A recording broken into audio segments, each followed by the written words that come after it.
imperio, es uno de los elementos que corre eh, a lo largo de la historia de Rusia. Recordemos que Lermontov, este gran novelista decimonónico ruso, sí, en Un héroe de nuestro tiempo, es uno de los temas que toca en la novela. Entonces, en efecto, estos efectos que estamos viendo a finales del siglo XX son por esta voluntad eurocentrista.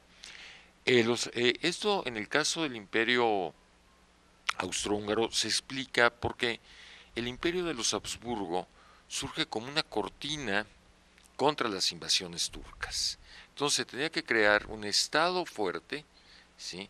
Una cordillera, una cortina, una muralla que aglutinara a estos países centroeuropeos frente a las invasiones turcas.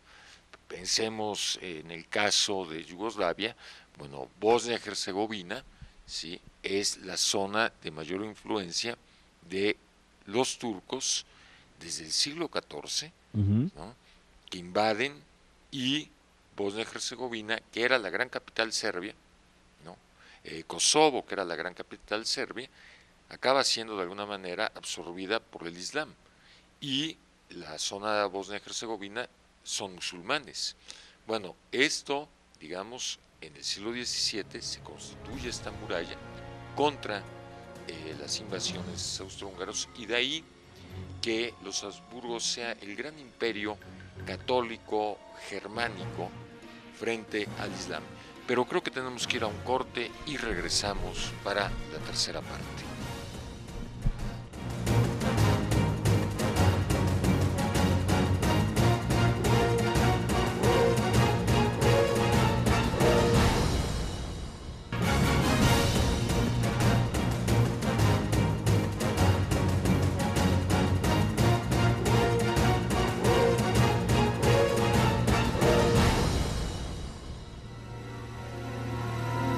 Estamos de regreso en la tercera y última parte del Territorio del Nómada Televisión con el tema del Imperio Austrohúngaro. Algo debemos señalar. Por supuesto que tú te has remitido a la modernidad. Hay varias posiciones respecto a esta relación entre modernidad y posmodernidad.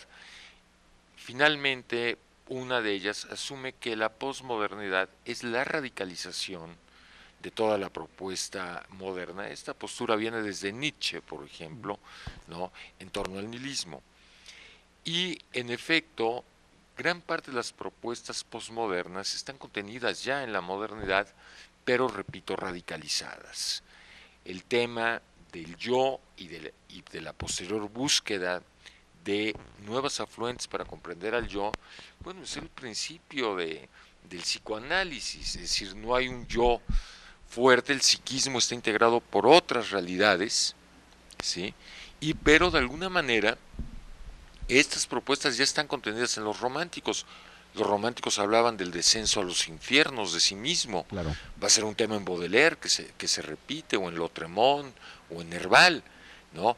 Y si posteriormente vemos las pinturas de Klimt, por ejemplo, bueno, también está exacerbando el problema del yo, o los expresionistas como Kokoschka, se están llevando a un límite extremo. ¿Por qué? Porque están en la búsqueda de comprender la interioridad humana, que va a ser clave en el imperio austrohúngaro, ¿no? Desde posiciones más amplias. Pero yo quisiera insistir en una cosa que me parece fundamental cuando hablamos de las vanguardias o de los grandes movimientos de renovación en el siglo XX, que en general nos concentramos en el carácter transgresivo de estos movimientos, en su carácter iconoclasta.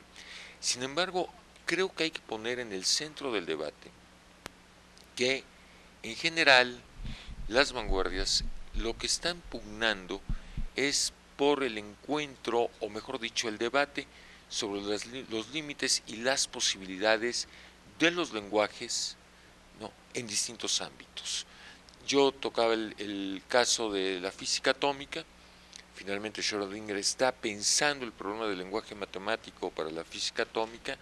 Freud está pensando, ¿sí?, el problema del lenguaje y el inconsciente.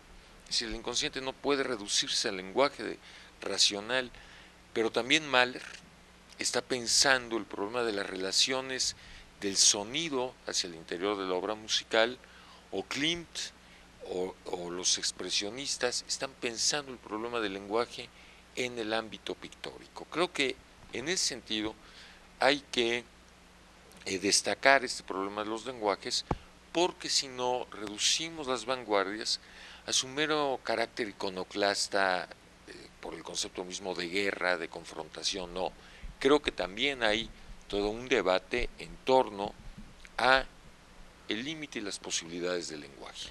Bueno, mira, todo este recorrido que acabas de hacer, señala muchos, abre muchos caminos.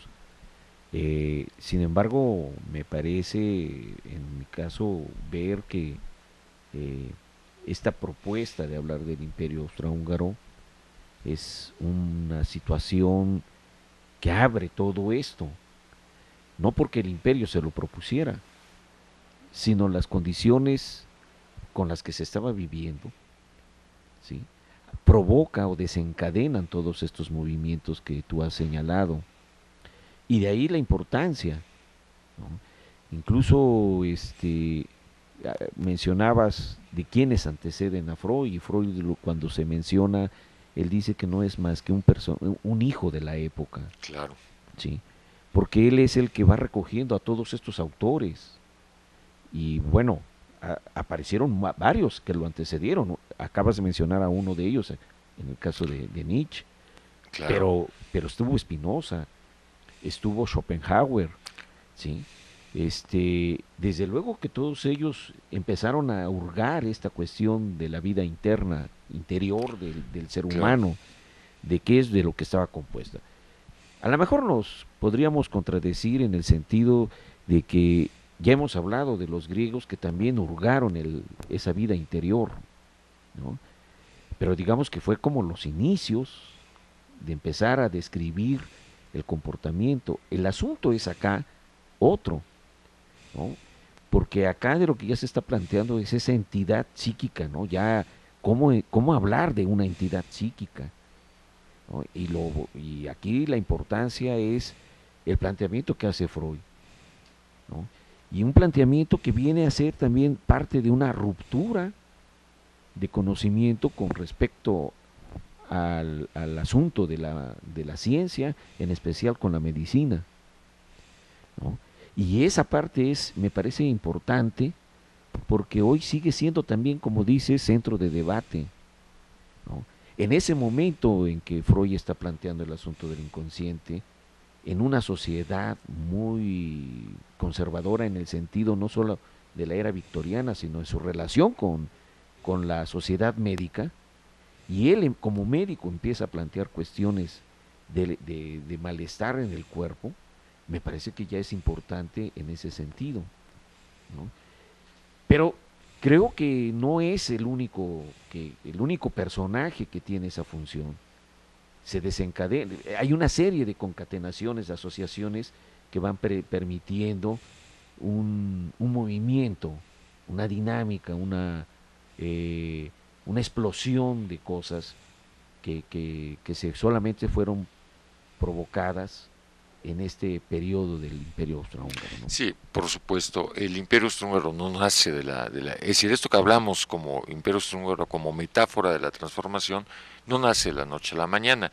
Yo solo citaría, por ejemplo, un antecedente fundamental, toda la teoría del campo de fuerzas de Ernest Mach, ¿no? Que es un poco anterior a este momento, pero que finalmente lo que viene a plantear Ernest Mach es que no hay sustancia ontológica ni en los fenómenos físicos ni en el yo, hay campos de fuerza.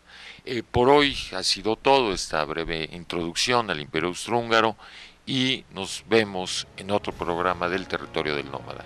Gracias y buenas tardes. Hasta luego.